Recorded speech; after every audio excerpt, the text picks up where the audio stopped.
You're watching the History Fella channel. In this video, we're looking at the Battle of Gaines Mill, the 7 days. By the summer of the second year of the Civil War, the fortunes of the Confederacy was plummeting. The early Southern euphoria at the victory at First Bull Run has not been followed by other victories.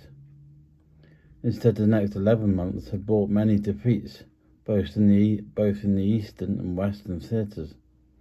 And now, with the Army of the Potomac, led by Major General George McClellan, camped on the Tidewater Peninsula and heading towards Richmond, Union forces were only a few miles from the Southern capital. President Jefferson Davis had found the right man for the job of defending Richmond, General Robert E. Lee. McClellan would misjudge Lee's ability as a fighting general, and from June the 26th, for the next 7 days, Lee would constantly attack the lumbering Union Army, seizing the initiative. The fight at Gaines Mill would prove to be a key battle that succeeded in pushing the Army of the Potomac away from Richmond and had McClellan lose his nerve and retreat in the face of a weaker enemy. Lee at first had ordered Richmond to be encircled with formidable entrenchments, earning him the nickname King of Spades. But he had no intention of sitting behind them and waiting to be attacked. His strategy was to leave a small proportion of his newly titled Army of the Northern Virginia to guard the capital, while he took the rest of it to circumnavigate the bulk of the Union positions and fall heavily on their flank at the northern end of the Chickahominy River.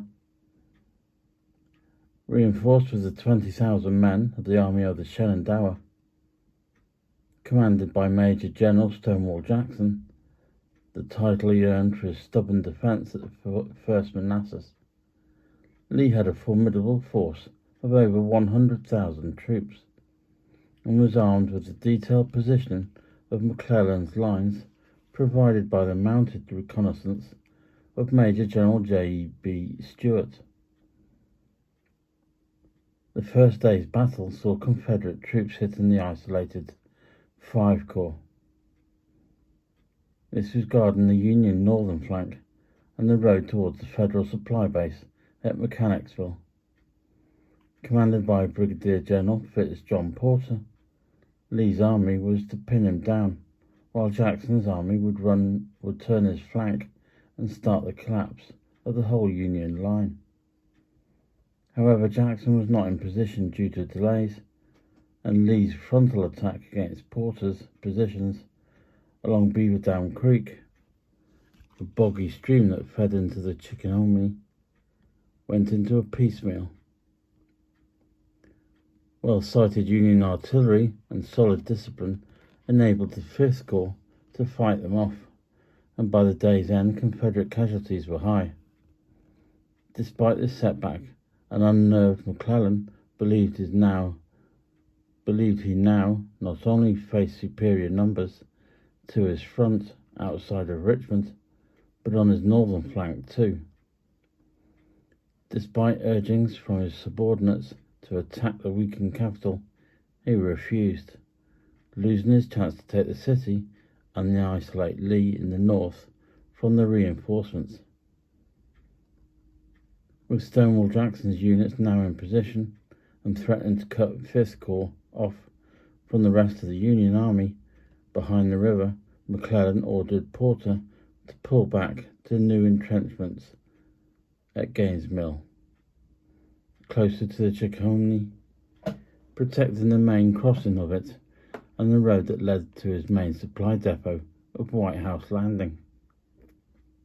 If Lee could crush 5th Corps now, McClellan would be cut off from his main base of supply and forced to retreat. Counting on McClellan's timidity, Lee now seized the opportunity, launching what would be the largest Confederate infantry attack of the whole war against 5th Corps. 6 divisions, totaling 57,000 men, advanced in echelon, over difficult ground that made progress under sustained Union fire from their entrenchments murderous.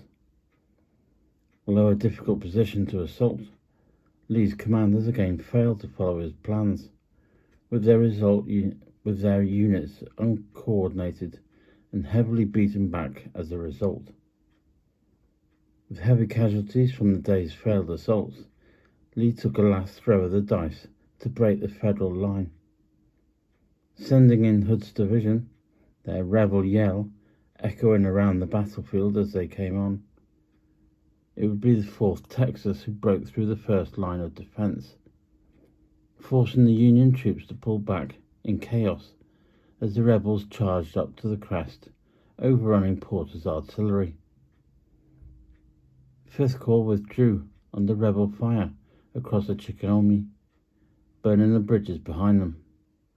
They had suffered over 30% casualties, 6,837 men, while Lee's losses were higher, a total of 7,993 men. Gaines Mill was the bloodiest day of the war thus far in the Eastern Theatre and would prove to be the fatal point for McClellan's army as he began a retreat from Richmond and off the peninsula. If you found the information in this video informative or helpful, please feel free to give the video a thumbs up, and if you haven't already, consider subscribing to the channel. Thank you very much for watching and listening.